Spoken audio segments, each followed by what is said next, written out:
AK-47 लेके तो गए नहीं थे मुख्यमंत्री आवास घेरने, गए थे जल लेके, उसके बाद हाथ उंगली तोड़ दी गई। मांग यही है कि उनको हम लोग भगवान मानते हैं और उनके ऊपर हम लोग जलाभिषेक करना चाहते हैं। जलाभिषेक करने के बाद में जिस प्रकार से जो कांवड़ उठा करके आते हैं, तो प्लीज एक बार हम लोगों से मिल लीजिए। एटलीस्ट सबसे नहीं मिल सकते, प्रोटोकॉल है, एक इनमें से कोई एक चला जाएगा, क्योंकि स्कूल्स जो होते हैं, जितने गरीब तस्बे के लोग हैं, जैसे कोई ठेला वाला है, कोई जो मजदूरी डेली करता है, उन्हीं के लड़के पढ़ते हैं। किसी एक जिम्मेदार किसी एक अधिकारी को भेज देते हैं। अधिकारी क्या होता है? अधिकारी थोड़ी, मैं कह रहा हूं कि सुबह मुख्यमंत्री कह रहे हैं, कौन कह रहा है? शिक्षा का बाजारीकरण बंद करो, बंद करो। शिक्षा का बाजारीकरण बंद करो, बंद करो। सस्ती शिक्षा सरकार, सस्ती शिक्षा सरकार। पूरी करो, पूरी करो, पूरी करो, हमारी मांग पूरी करो, पूरी करो, पूरी करो। मैं भगवान मान रहा हूँ मुख्यमंत्री को, मैं मुख्यमंत्री भगवान मान रहा हूँ सर। दिक्कत क्या है सर? क्यों नहीं कर सर? ऐसा नहीं मिल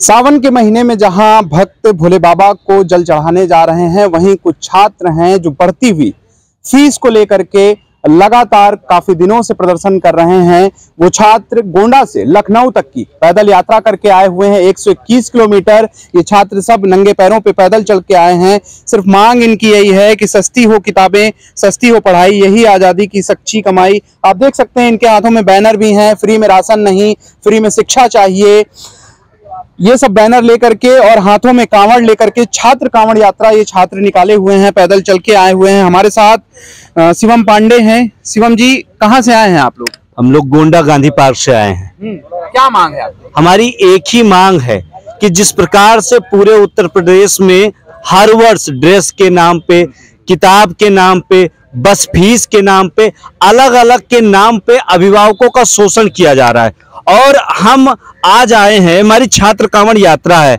हर जगह तो कांवड़ यात्रियों की हेलीकॉप्टर से पुष्प वर्षा की जाती है, और लगातार को मैंने देखा है कुछ लोग पैर भी दबाते हैं। लेकिन आज हम लोग जब मुख्यमंत्री आवास पे पहुंचे हैं, तो ये आप उंगली देख सकते हैं, उंगली तोड़ने का काम कर रहे हैं पुलिस वाले, गला दबाने का काम कर रहे हैं। मतलब हम लोग इस देश के नागरिक नहीं है क्या? मैं हिंदू नहीं हूँ? ये हम केवल जल चढ़ाने आए हैं पैदल। मैं मुख्यमंत्री का अपना भगवान मांगता हूँ, जल चढ़ा के मैं उनसे कुछ मांगना चाह रहा हूँ, फिर भी लेकिन जैसा जबरन रवैया रहा, लग रहा था कि हम लोग कोई टेररिस्ट हैं। 11 अगस्त से जो इनका सत्र चलने जा रहा है, उसमें बिल ले आए जिसमें प्राइवेट स्कूलों के द्वारा जो गुंडागर्दी की जा रही है वो समाप्त हो सके, इसी को लेकर हम लोग आए हुए हैं। तो आप लोग सब लोग पैदल आए हुए हैं, पैदल यात्रा करके आए हैं, काफी पैरों में भी सूजन है। ये सब पूरे छाले वाले हम लोग आए हैं, ये तीसरा दिन है हम लोगों का यहाँ हम आए हैं। और मैं कह रहा हूँ ना, इतनी महंगी शिक्षा है ना आज के समय में।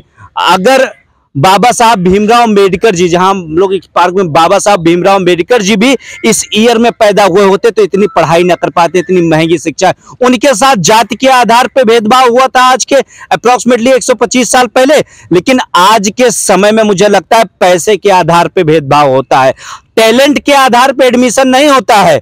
ये पता लगता है कि आपके पिताजी की, आपके पेरेंट्स की सैलरी कितनी है, सैलरी स्लिप दे के जितने बड़े कॉलेजेस हैं एडमिशन लेते हैं, और लाखों रुपए फीस देने के बाद उनको मिलता क्या है?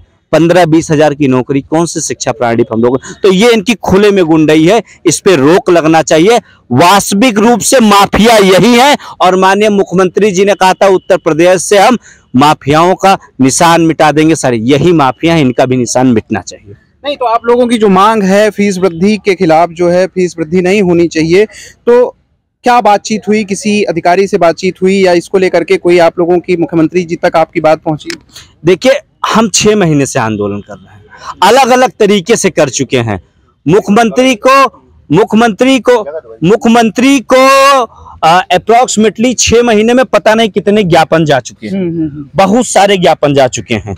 ज्ञापन में समोसा बेच चुके हम, चाय बेच चुके हम, मच्छरदानी लगा चुके हम, विधानसभा घेराव कर चुके हम, मुख्यमंत्री को लेटर लिख चुके, मतलब इतना कर चुके हैं कि उसको अगर रद्दी के भाव में बेचा जाए, उन सब ज्ञापनों को और हमारे प्रतिलिपि को रद्दी के भाव में बेचा जाए, तो मैं गोंडा से यहाँ का इतने का तेल का पैसा निकल आता जितने में पैदल आया हूं मैं। या उसको समोसा बेचने का काम कर रहे हैं, मुझे तो यही लग रहा है, रद्दी के भाव बेच देते हैं हम लोगों के ज्ञापन को। और मैं कह रहा हूं मुख्यमंत्री से मिलना चाह रहा हूं, तो इसमें कौन सी बड़ी बात है। मुख्यमंत्री जी कहते हैं मैं जनता दर्शन लगा के सबसे मिल रहा हूं, डेली लोगों से मिल रहा हूं। तो कोई अगर छात्र पैदल कांवड़ यात्रा लेकर आया है तो आप मिलिए ना, मिलना चाहिए ना। मैं मिलना चाहता हूं, और मिलो, जब तक मिलेंगे नहीं मैं बैठा रहूंगा यहीं। बिल्कुल, तो ये छात्र हैं लगातार जो अपनी मांगों को लेकर के प्रदर्शन कर रहे हैं। एक तरफ सरकार कहती है बेटी बचाओ बेटी पढ़ाओ, एक दूसरी तरफ महंगी शिक्षा, दूसरी कई 5000 स्कूल बंद हो रहे हैं, प्राथमिक विद्यालय, उनको लेकर के भी विपक्षी दल कई आंदोलन कर रहे हैं। उस पर क्या कहेंगे? देखिए, जो स्कूल बंद करने का फैसला है वो पूर्णतः गलत है, जो मुझे लगता है, क्योंकि स्कूल्स जो होते हैं, जितने गरीब तस्बे के लोग हैं, जैसे कोई ठेला वाला है, कोई जो मजदूरी डेली करता है, उन्हीं के लड़के पढ़ते हैं। और वो कुछ तो इसी सारे चले जाते हैं कि चलिए खाना मिल जाएगा, बगल में स्कूल है, चले जाएंगे। बहुत सारे ऐसे बच्चे मिले, भैया दूर है, सेफ्टी रीजन से, इसके रीजन से हम भेज नहीं पाएंगे। और मैं कहना चाहता हूं, अगर जब जनसंख्या बढ़ी है, day by day population increase हुई है, तो आपके विद्यालय कैसे डिक्रीज हो सकते हैं? बच्चे जब बढ़ रहे हैं तो आपको स्कूल बढ़ाने चाहिए, घटाने के बारे में आप कैसे सोचते हैं? और ये कह रहे हैं कि गुणवत्ता और इन सब की कमी वहां पे कम थी, ये तो आपके उसमें कमी है। और मैं कहता हूं उन सांसद विधायकों का भी विलय कर देना चाहिए जो काम नहीं करते हैं, जो अपने क्षेत्र में दिखाई नहीं देते हैं, उनका भी विलय कर दीजिए। 3-3, 4 कॉन्स्टिट्यूंसी को एक कर दीजिए, क्या फायदा है बढ़ाने के लिए? आप एक तरफ एक देश एक चुनाव की बात कर रहे हो, हम भी कह रहे हैं एक देश एक चुनाव होना चाहिए, लेकिन एक देश एक शिक्षा नीति भी लागू होनी चाहिए। जो शिक्षा प्रधानमंत्री के लड़के को मिले, जो शिक्षा मुझे लगता है राष्ट्रपति के लड़के को मिले, जो शिक्षा डीएम के लड़के को मिले, वही शिक्षा मुझे लगता है सफाई कर्मचारी के भी लड़के को मिलनी चाहिए। सबको एक समान शिक्षा मिलनी चाहिए, इसी को लेकर हम लोग हैं। तो आपने ये पोस्टर भी लगा रखा है, फ्री में राशन नहीं, फ्री में शिक्षा चाहिए, इसको लेकर के। देखिए, आप हमें फ्री में राशन, फ्री में कोई चीज नहीं होती है। बहुत सारे ऐसे फाइनलैंड कंट्री है, वहां पे आपको ग्रेजुएशन तक के, मतलब आप जितना पढ़ना चाहे पढ़ सकते हैं निःशुल्क, ठीक है। और जो टैक्स का सिस्टम है लगभग हम उतने बराबर दे रहे हैं। जब वहां पे हो सकता है, वहां पे सबको मुफ्त में शिक्षा दे सकते, बढ़िया से बढ़िया पढ़ाई दे सकते, यहाँ क्यों नहीं? हम जीडीपी, यूनेस्को ने कहा कि मिनिमम 6% हमें जीडीपी का शिक्षा पे खर्च करना चाहिए, हम 3% कर रहे हैं। हम कहाँ खड़े हैं? हम ये क्वेश्चन मार्क है एक बड़ा कि हम कहाँ खड़े हुए हैं। तो हमें अगर फ्री में शिक्षा मिल जाएगी तो राशन की व्यवस्था हम आसानी से कर लेंगे। इसी को लेकर कह रहे हैं हमें फ्री में शिक्षा दे दीजिए, राशन नहीं चाहिए। तो सरकार कह तो रही कि हम कहाँ स्कूलों को मर्जर कर रहे हैं, हम तो पेइंग कर रहे हैं और उसके बाद जो है अच्छी गुणवत्ता पूर्वक शिक्षा देंगे। तो भैया नंबर क्यों डिक्रीज कर रहे हैं? ये सरकार कौन कह रहा है? मैं स्टेटमेंट पूछ रहा हूं, आप नाम बताइए कौन कह रहा है? किसी एक जिम्मेदार, किसी एक अधिकारी को भेज देते हैं। अधिकारी क्या होता है? अधिकारी थोड़ी। मैं कह रहा हूं कि सुबह मुख्यमंत्री कह रहे हैं, कौन कह रहा है? मैं कह रहा हूं कि अगर ये कह रहे हैं तो वास्तविक रूप से धरातल पे जाएं, और धरातल पे किसी जो नरेगा मजदूरी करता हो, जो ठेला लगाता हो, ये आपको भी पता है स्कूल बंद हो रहे हैं। अगर स्कूल ना बंद हो रहे होते तो ये हॉट टॉपिक ना होता इस समय। और बंद होना ये मुझे लगता है शिक्षा का एक हिसाब से गरीब बच्चों की हत्या की जा रही है। वो भविष्य में कुछ कर नहीं पाएंगे। केवल कैलकुलेशन के लिए बता दिया था कि गांव से ये निकले, लेकिन 90% तो वही रह जाते हैं। आप अगर ये प्राइमरी स्कूल्स बंद हो रहे हैं तो मैं आपसे बता रहा हूं क्या क्या होने वाला है। अपराध बढ़ेंगे उत्तर प्रदेश के अंदर। जो बच्चा पढ़ेगा नहीं, जो 14-15 साल का होगा तो उसको बेरोजगारी के बाद वो कुछ ना कुछ गलत कृत्य करेगा।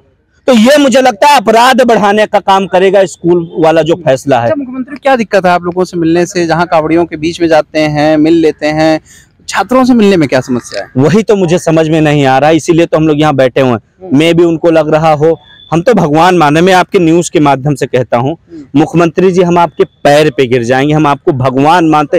प्लीज एक बार हम लोगों से मिल लीजिए। एटलीस्ट सबसे नहीं मिल सकते, प्रोटोकॉल है, एक इनमें से कोई एक चला जाएगा, किसी एक से मिल लीजिए, या आप 10 मिनट का समय दे दीजिए और मीडिया भी रहे। अगर आपको लगे हम लोग गलत हैं तो मुझे लगता है कि आप गोलियां चलवा दीजिएगा, हमें कोई दिक्कत नहीं है। 10 मिनट मीडिया के सामने अगर हमारी एक भी मांग गलत हुई हम फांसी पे चढ़ने के लिए तैयार हैं, लेकिन हमारे विषय को सुन ले केवल एक बार। जिस प्रकार से प्राइवेट स्कूल गुंडागर्दी कर रहे हैं प्राइवेट स्कूल वाले, कोई भी लड़का जाता है कुछ भी कहता है उसको अगले दिन खड़ा कर देते हैं कि तुम आंदोलन करने गए थे, तुम प्रदर्शन करे, तुम्हारे लिए फीसेस बहुत महंगी हैं, ये है वो है। ये सब मॉल बन चुके हैं जितने प्राइवेट स्कूल वाले हैं। अच्छे अच्छे मॉल हैं, अच्छी अच्छी बिल्डिंगें हैं, क्या शिक्षक 3-3, 4-4 लाख रुपए फीस ले रहे हैं, कहाँ से एक नॉर्मल बच्चा लेकर आएगा? इन्हीं को लेकर तो जब तक हमारी मांगे नहीं मांगी तब तक हम लोग रहेंगे। चलिए, क्या नाम होगा आपका? अमन बहादुर। कहाँ से आए हैं आप? मैं तो लखनऊ से हूँ, रहने वाला लखीमपुर का हूँ। और आप भी पैदल चल के आए? मैं भैया को ज्वाइन किया हूँ करनेलगंज से। करनेलगंज से यहाँ तक पैदल आए हैं? जी, करनेलगंज से करीब तकरीबन 60 से 70 किलोमीटर है, तकरीबन 70 किलोमीटर पैदल चले। 70 किलोमीटर आप पैदल चल के आए हैं। उसके बावजूद भी कह रहे हैं, जैसे शिवम जी कह रहे हैं भक्त हैं, मानते हैं भक्त, भगवान अपने भक्तों से नहीं मिल रहे हैं। अब नहीं मिल रहे हैं। अब जैसे कहा गया कि केदारनाथ है, बद्रीनाथ है, ऐसे योगी आदित्यनाथ है, उनको नाथ मांग के जल चढ़ाएं, मांगे हमारी पूरी करें। अरे सुने तो मांग ना पूरी, कम से कम हमसे 5 मिनट बातचीत करके दोपहर तो बातचीत कर लें, किसी एक से कर लें, किसी एक से बातचीत करके कि हमारी मांग क्या है। और जायज मांगे ना हो तो जो आप जानते ही हैं प्रदेश की ठोको नीति, जो नीति अपनाना हो अपना ले। मतलब आप साफ साफ कह रहे हैं कि ठोक दिया जाए। अब जो नीति, अब जिस तरीके से इनके साथ व्यवहार हुआ ये बताइए, प्रदर्शन कर रहे हैं, हम तो AK-47 लेके तो गए नहीं थे मुख्यमंत्री आवास घेरने, गए थे जल लेके, उसके बाद हाथ उंगली तोड़ दी गई, गला दबा दिया गया। अब अगर ऐसे इस तरीके से जैसे हम लोग तो फिर भैया टेररिस्टे हुए जो 47 लेके मुख्यमंत्री आवास चढ़ने गए थे, और उसके बाद हम लोगों के साथ ये हुआ कि बिल्कुल गला पकड़ो, घसीटो, अंदर उंगली तोड़ दो, हाथ तोड़ दो। पुलिस वालों को लगा होगा आप लोग जो है उग्र हैं, और अब पानी लेके अगर उग्र हो गए तो फिर अब ये समझ लीजिए पिचकारी से मारने आए थे फिर हम लोग। अगर पानी से अगर आदमी मर जाए तो फिर इसके बाद अब हम आपको क्या बताएं। लेकिन जिस तरीके जो भी आप ये सोच के खाली देख लीजिए कि पानी और चढ़ाना, इसमें उग्र कहाँ से हो सकते हैं, और कौन सी ऐसा हुलिया है या कौन सा ऐसा शरीर है कि आप 50 हैं और हम 5 हैं। अरे शुरुआत में भैया गए, जैसे हम अभी 40 लोग हैं, आप वहाँ PAC लगाए खड़े हैं, 400 की पुलिस और 40 आदमी, और आपको लगता है अगर 40-400 पे भारी पड़ जाएंगे तो धन्य है प्रदेश। अब इसके आगे क्या बताया जा सकता है कि उंगली तोड़ दी, हाथ तोड़ दी, और जिसके पेट किसी को बिल्कुल गर्दन दबा दें, कहीं अगर कोई नहीं देख रहा है तो पीछे से गला ये दबाएं। अभी आप मेडिको लीगल करा लीजिए, सच्चाई सामने आ जाएगी कि कितने हिस्से किसके क्या टूटे हैं। और उसके बाद आप ये कहेंगे कि नहीं बहुत अच्छी चीजें हैं, किसी कोई चोट नहीं आई है, ना मुकदमा ना कोई चीज, अनर्गल चीजें उल्टा हम छात्रों के साथ हुए। अब इसके आगे आपको क्या बताएं, आप जो देख आप दशा देखते हैं। छात्रों की मांग को लेकर के गए, उनके छात्र शायद ना पढ़ते होंगे तभी तो ऐसी बर्ताव किए होंगे। अब इस पे हम कैसे किसी के व्यक्तिगत चीज पे टिप्पणी कर दें। अब मुख्यमंत्री जी को अगर भगवान माना गया है, जैसे शिवम पांडे भाई राष्ट्रीय अध्यक्ष जी ने कहा कि वो भगवान है, तो अब हम उन पे व्यक्तिगत टिप्पणी नहीं कर सकते। लेकिन हाँ, ये जरूर कह सकते हैं कि उनके इर्द गिर्द जितने प्रशासनिक अधिकारी हैं, जितने भी पुलिस वाले हैं, शासन प्रशासन के जितने भी लोग हैं, 100 में 99.9% लोगों के परिवार और बच्चे जरूर होंगे। और अगर बच्चे हैं तो फिर ये चीज उनको कहीं ना कहीं, हाँ ये चीज है कि हम लोग भैया अनर्गल नहीं कमाए हैं, कोई 2 नंबरी काम नहीं है, पैदल चल के आए हैं, अपनी जेब का पैसा, अपनी माटी, अपना किसान जो भी है, जैसे भी काम धाम करके सब पैसा कमाते हैं। अनर्गल कमाए होते 2 नंबर भी तो हम भी 20 गाड़ी लेके आराम से बढ़िया AC में बैठते, और चाहे आप हमसे कह दीजिए 25,000 किलोमीटर की यात्रा कर लेते। चलिए, क्या नाम होगा बाबू? दिव्यांश कौशल। कितनी उम्र है? 18 साल। जी। किसी ने प्रेरित किया या अपने मन से आ गए? मैं अपने मन से आया हूँ। क्या मांग थी? मांग यही है कि फीस रेगुलेशन बिल आए। बड़ी दिक्कत होती है। बहुत दिक्कत होती है, बहुत समस्या है। अमीरी और गरीबी देखी जाती है खाली। जी। आंखों में आंसू हैं तुम्हारे? जी, पैरों में छाले भी हैं। 130 किलोमीटर पैदल आए हैं। तो क्या मांग है मुख्यमंत्री जी से? मांग यही है कि उनको हम लोग भगवान मानते हैं, और उनके ऊपर हम लोग जलाभिषेक करना चाहते हैं। जलाभिषेक करने के बाद में जिस प्रकार से जो कांवड़ उठा करके आते हैं, दुखरनाथ, तुंगनाथ, केदारनाथ तक चढ़ाते हैं, वैसे ही हम बाबा योगी आदित्यनाथ जी को अपना भगवान मानते हैं। उनके ऊपर हम जलाभिषेक करना चाहते हैं, और उनसे मैं एक ही मांग करना चाहता हूं कि फीस रेगुलेशन बिल आए।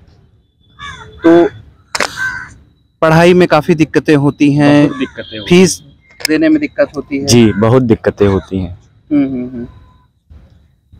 चलिए, क्या नाम होगा आपका? नितिन कौशल। कहाँ से आए? गोंडा। क्या मांग है आपकी?